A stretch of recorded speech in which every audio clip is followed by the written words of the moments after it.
Thank you very much for those fascinating talks. I'm sure you all have questions. Anybody want to ask a question?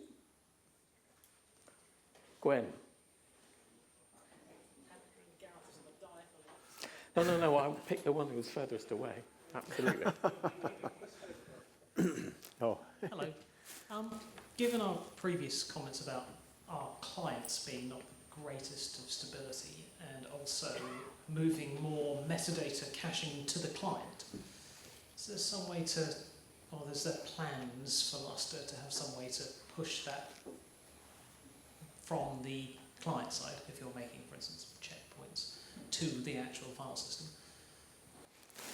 Well, the metadata caching would only happen on initially, at least in the first version, it would only happen on new directories, right? So it's a bit of, Schrodinger's box, right? It's like, if that directory is accessed by other clients, then it would be flushed before the other clients access it. And if they're not accessed by other clients, it's just in memory like a local file system. I mean, if you crash before that's written to disk, it's as if it didn't get written there. Right? So it's not inconsistent with the global file system. It's not going to make things worse.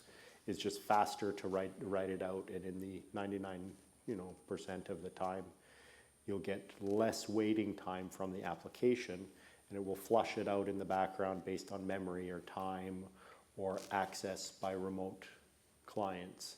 But it will be transparent to the applications. I'm just wondering about some sort of, Well, much like a sync for yeah, content. it's called sync. Yeah, fine. If you sync, it will sync. Cool. Right. Robert? Yes. It's coming. On mine, or I took them on. no, See, there I we go. save your legs.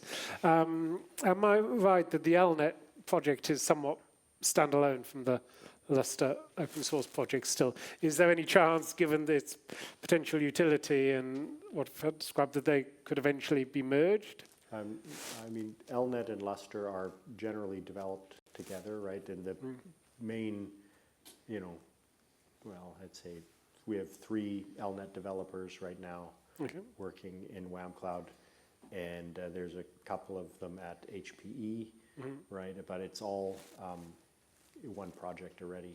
So I'm not sure, maybe you're referencing some specific feature or functionality, I'm not sure. No, I'm probably just out of date. Okay.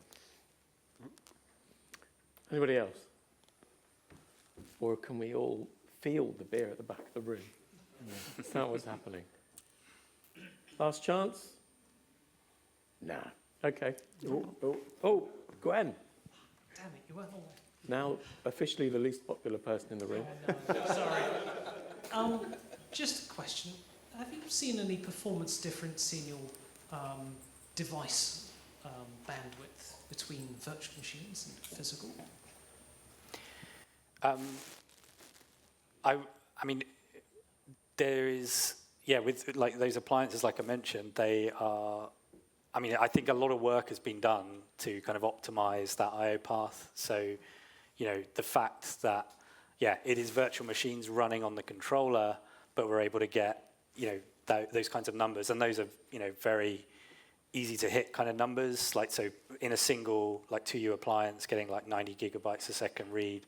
A lot of work has been kind of done to optimize that whole stack. Like that's really what we've been trying to do, so that it's easy to manage, but the virtualization is not providing like a penalty here.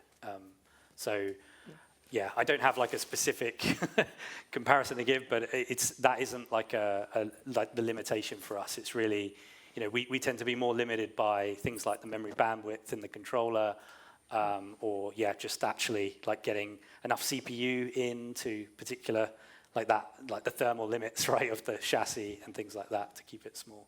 So, Okay.